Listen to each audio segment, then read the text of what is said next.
Memang secara pemerintah saya tidak tahu aturan pemerintah gimana. Tapi yang jelas saya sudah luruskan secara agama gitu loh. Daripada nanti timbul fitnah. Pidananya ini bisa untuk dilanjutkan ke tahap berikutnya, maka akan ada puluhan ribu orang tua yang akan masuk penjara. Orang Sasak itu memang semestinya sudah harus cerdas meninggalkan hal-hal yang tidak baik dengan alasan adat.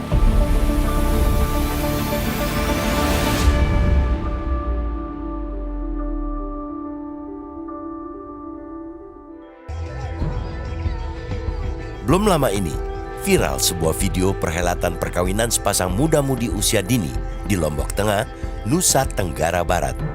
Pasangan ini mungkin belum layak disebut muda-mudi, sebab sebenarnya keduanya masih bau kencur. YL dan DR, sebut saja begitu.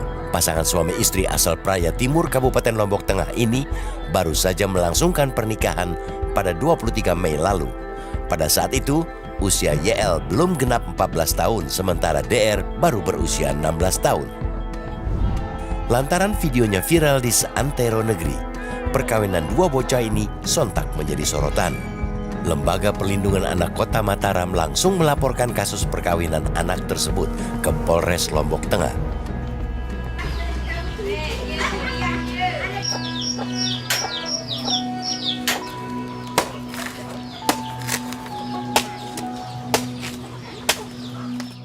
Awal Juni lalu, realitas menemukan pasangan belia ini di rumah orang tuanya. Orang tua YL mengaku terpaksa menikahkan anaknya lantaran keadaan, sebab putri bungsunya sudah 2 kali dilarikan oleh suaminya saat ini. Ya sebenarnya saya sebagai orang tua saya tidak mau juga lihat nikah masih di bawah umur kan. Tapi kan keadaan yang membawa kita nikahkan dia itu. Soalnya kemarin itu kan pas dia diculik, dilarikan itu kan sebelum 2 hari setelah puasa dia diculik gitu. Lantas saya cegah di sana. Rasa cegah itu ya normal lagi masuk sekolah dia kan. Tapi setelah satu bulan setelah habis lebaran nikah lagi sama orang yang sama. Setelah dia dilarikan kedua kalinya ini, lapor ke Pak Kado, saya ini Pak Kado sekarang anak ini dibawa lari lagi gitu kan. Bagaimana ini Pak Kado? Ya terserah Bapak aja selaku orang tua kan gitu dia. Tapi kalau menurut saya pribadi kan kalau sudah begini lebih-lebih udah dibawa 2 hari 2 malam nih, nikahi aja sudah kan gitu. Dan pas saya tanya juga anak-anak ini dia bilang kenapa kamu bawa ke sana, takut dipisah lagi gitu dia jawab. Jadi saya berpikir daripada nanti kalau saya biarkan tidak saya ambil pusing untuk nikahkan saja, yang ada nanti aib gitu loh.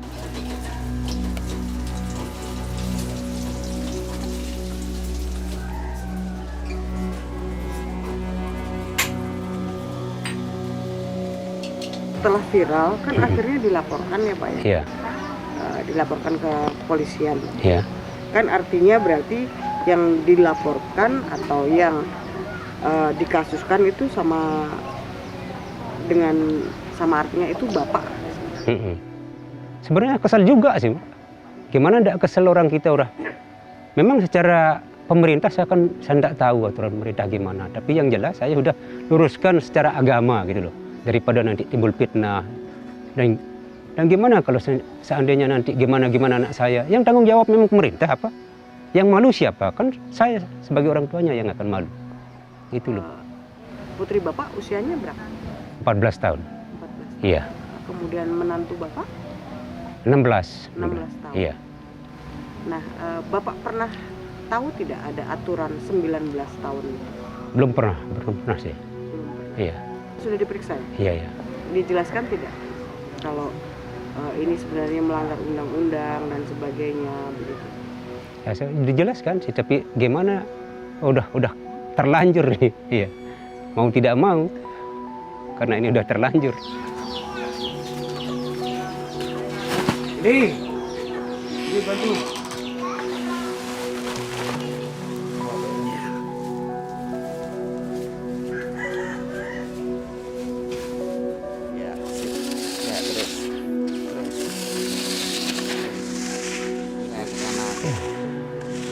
dibilang beban ekonomi berkurang sih enggak.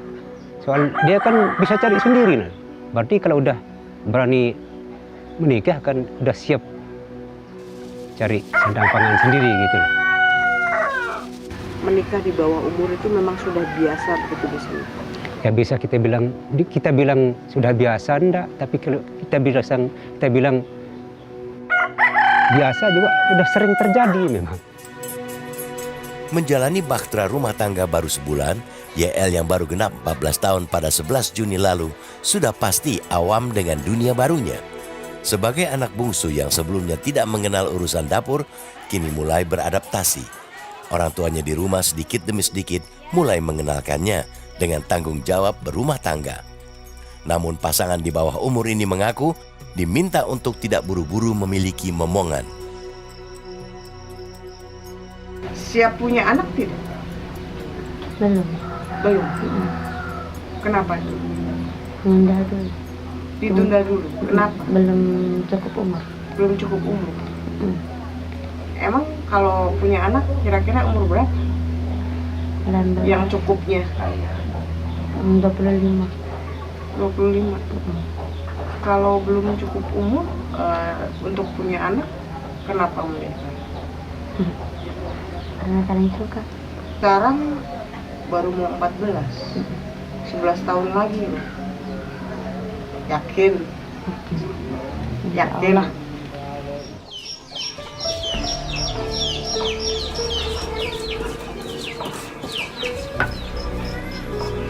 Gorengan lagi mau.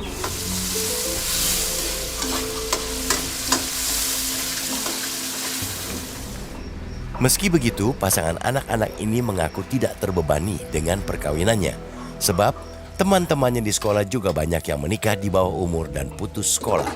Teman-teman kalian di kampung banyak tidak yang menikah muda? Banyak. Banyak. Ya. Di kampung ya, bukan di sekolah. Iya. Ada berapa orang menikah muda? Enggak tahu, Pak. Enggak tahu, tapi banyak.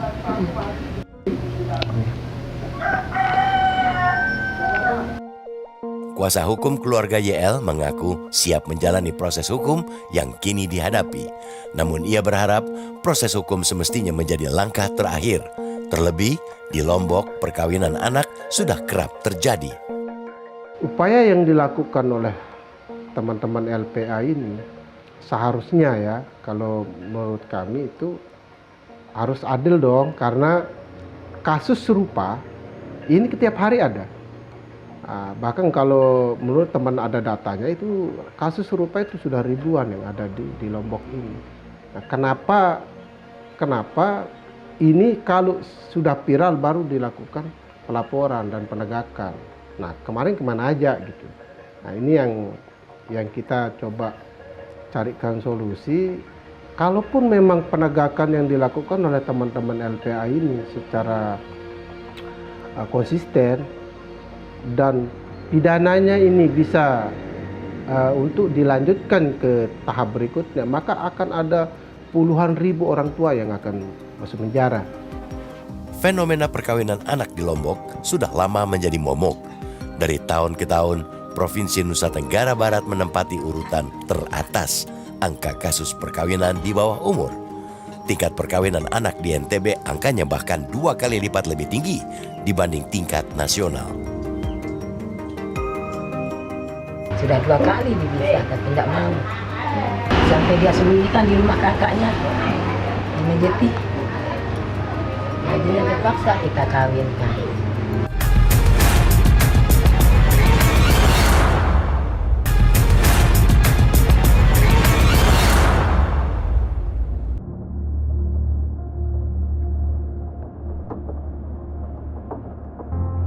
Provinsi Nusa Tenggara Barat ternyata menyimpan fakta kelam.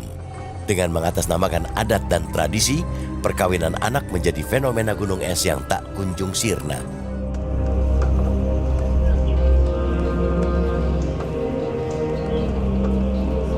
Assalamualaikum, salam dan berjawab. Salam.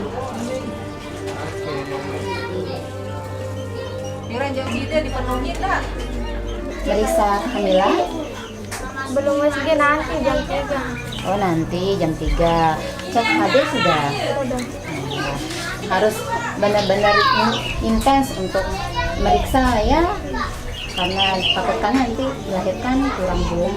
Ya iya? Ya. Di usianya yang masih sangat belia, AS sudah menjalani 2 kali pernikahan. Pernikahannya yang pertama kandas, hanya bertahan 3 bulan. Kemudian ia menikah lagi dengan seorang pria di sebuah acara nyongkolan. Nyongkolan adalah tradisi arak-arakan pengantin yang merupakan bagian dari prosesi pernikahan adat Sasak. Baru tentang kenalan. Pelan kecil. Oh, dia kenalan dari kecimol. Kecimol itu kayak musik apa ya? Pengiring pengantin itu. Itu kecimol. Terus dari Jelum Berayuan. Sejelum. Kenal cuma sehari, kemudian menikah dilarikan. Oh, ini yang pertama atau yang kedua? Pertama. Oh, yang pertama. Umur berapa itu waktu itu? 16. 16. Ikut iringan-iringan itu. Iya. Terus yang laki-lakinya ikut juga atau gimana? Ikut juga Oh, acara apa itu? nyongkolan. Sudah mele, sudah gigir, mele merari. Ah, sudah mele atau tetena teh merari ngono. Itu kayaknya. Tetena apa kata coba? Satu berdiri betul. Ayo kita kawin aja ayo gitu. 3 hari setelah perkenalan tersebut, AS diajak merarik oleh calon suaminya. Merarik adalah sebuah tradisi di suku Sasak, yaitu saat seorang pria membawa lari atau menculik calon mempelai wanita sebelum prosesi pernikahan resmi. Untuk pasangan muda Sasak yang melakukan kawin lari, lazimnya dikenal dengan istilah merarik kodek. Merarik artinya melarikan, dan kodek artinya adalah kecil atau muda. Waktu pertama kali nikah yang pertama masih sekolah? Enggak, Udah nggak sekolah? Yang pertama nikah yang pertama kali suami pertama? udah enggak lagi sekolah. Udah tamat atau berhenti? Berhenti. Kelas berapa? Berhenti Kelas 1 sekolah? SMP. Kelas 1 SMP berhenti sekolah? Kenapa? Waktu itu? Enggak ada. Hah? Kenapa? Enggak ada. Apakah malas? Suka bangun telat? Apa terkendala sama biaya atau transportasi jauh lalu ke sekolah? Ini puan dari balik lagi. Terus? Iya, aku gerak. Jadi jauh sekolah. Dia minta balik kakak. Itu sekolah tong sepi. Gak dulu balik kakak mana kakak pisah maupun kakak aman. Kakak Teri. Oh, tadinya dia tinggal sama neneknya. Setelah itu dia tinggal sama kakaknya karena wilayahnya itu jauh dari neneknya ke kakaknya itu sepi namanya. Jadinya dia berhenti, memutuskan untuk berhenti. Dia milih ngelanjutan sekolah lagi sepi itu. Kembe, Narik itu. nggak ada uang. Kan dia dengan bebayar, gratis sekolah. Hah? Baju kendalanya.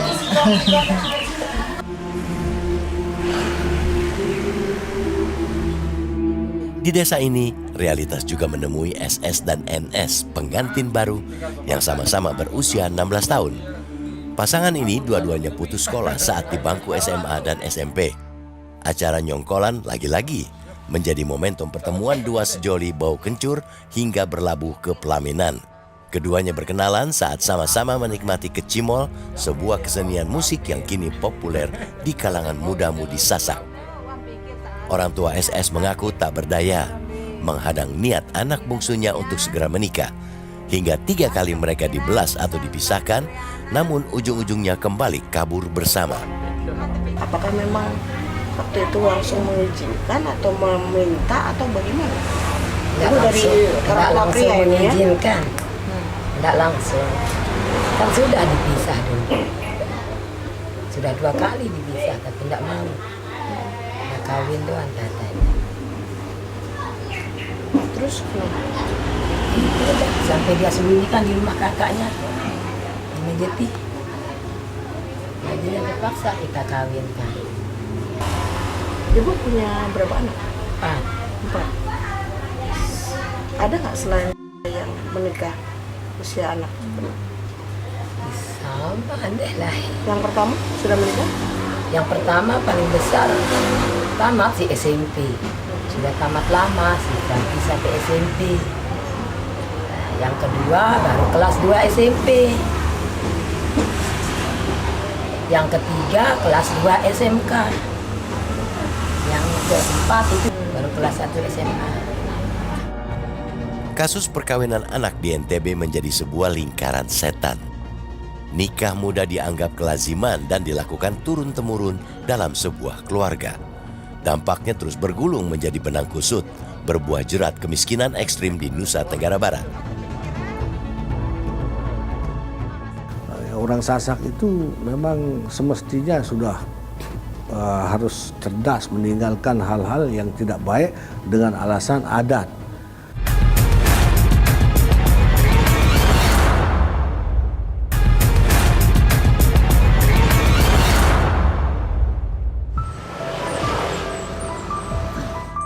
Atas nama suka sama suka dan tradisi, batasan usia perkawinan dalam Undang-Undang Perlindungan Anak dilanggar.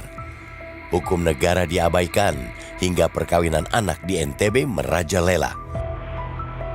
Tahun 2024 pada Pusat Statistik mencatat, proporsi perempuan berstatus kawin atau hidup bersama sebelum umur 18 tahun di NTB mencapai 14,96%, sementara di tingkat nasional prevalensinya sebesar 5,90%. Sejak tahun 2021 hingga 2024, NTB juga selalu menempati peringkat pertama kasus perkawinan anak. Nusa Tenggara Barat, darurat perkawinan anak. Ketua Lembaga Perlindungan Anak Kota Mataram menilai melaporkan kasus perkawinan anak ke polisi adalah salah satu cara shock terapi bagi masyarakat. Persoalan pernikahan anak itu di NTB itu sudah darurat ya. Angka dari 17% sekarang 14%, padahal angka nasional kita hanya sekitar 6%. Nah, kasus ini sudah duluan viral. Kalau kemudian ini dibiarkan, kita khawatir itu kemudian masyarakat berpikir bahwa hal itu hal yang normal, itu hal yang biasa, sehingga kemudian kita akhirnya mengambil langkah untuk melaporkan. Itu adalah sebagai bagian dari proses untuk mengedukasi masyarakat bahwa perkawinan anak itu adalah satu perbuatan yang dampaknya cukup banyak dan ini adalah sebuah tindak pidana. Sudah diatur dalam Undang-Undang 12 tahun 2022, tetapi memang masyarakat belum banyak teredukasi itu, ataupun sudah teredukasi belum ada contohnya, sehingga kemudian kira-kira kita ingin memberikan contoh bahwa oke loh, kalau ada perkawinan anak itu bisa dipidana. Dan ini adalah kasus yang kedua sebenarnya. Menurut Anda, kenapa NTB tidak mentas-mentas urusan soal perkawinan di bawah umur? Memang ada perkawinan anak ini kan penyebabnya ya. Dari sisi anak memang salah satunya adalah juga meniru teman-temannya. Di masyarakat sangat istilahnya biasa, dianggap biasa lah, bukan sesuatu aib, bukan sesuatu yang dianggap tabu perkawinan anak itu, sehingga kemudian ya udah nikah udah nggak apa-apa lah. Gitu. Nah ini yang sedang terjadi di NTB. Nah di sisi masyarakat memang ada kebiasaan yang tadi yang saya tidak menyalahkan kebiasaannya, tapi dalam artian seringkali kayak kasus yang kemarin viral, kalau sudah diambil itu kalau kemudian mau dipisah itu bagi pihak perempuan itu aib. Bagi pihak laki-laki kalau udah ngambil seorang perempuan, kalau mau diambil itu harga diri. Nah di Lombok ini masih sering terjadi.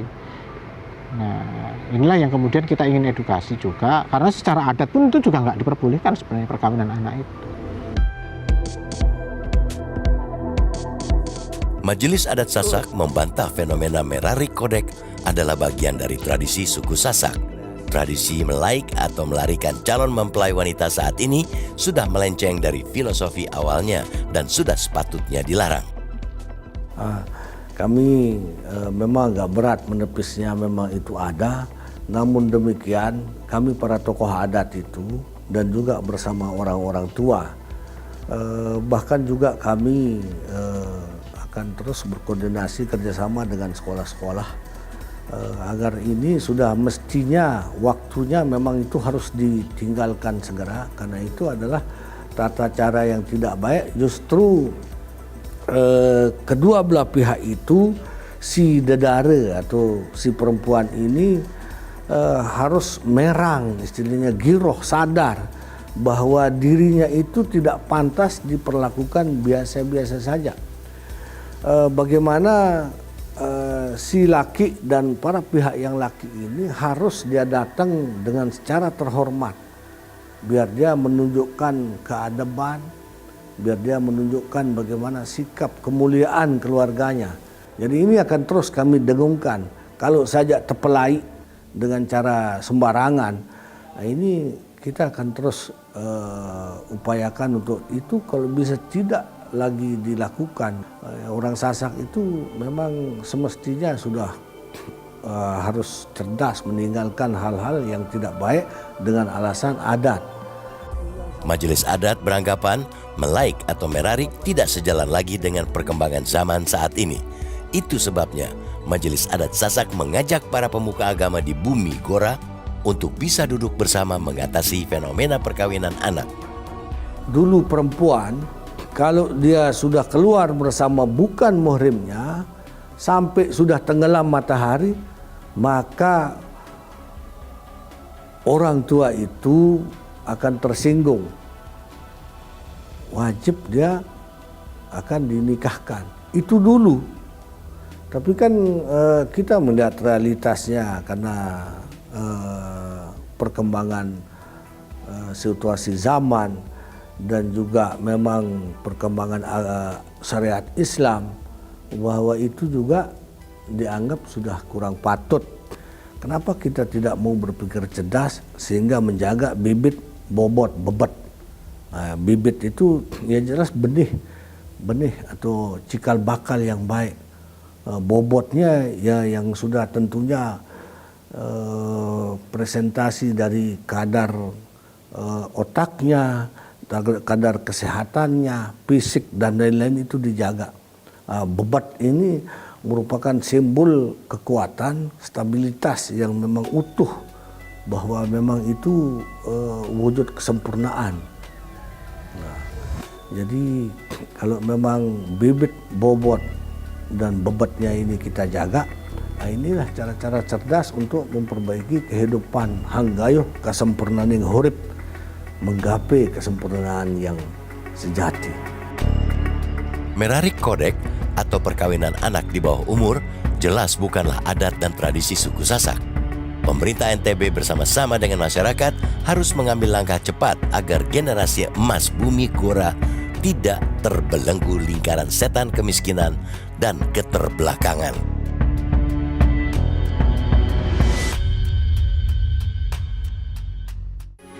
Metro TV. Hari Minggu ini penangkap. Jelajahi cara baru mendapatkan informasi. Download Metro TV Extend sekarang.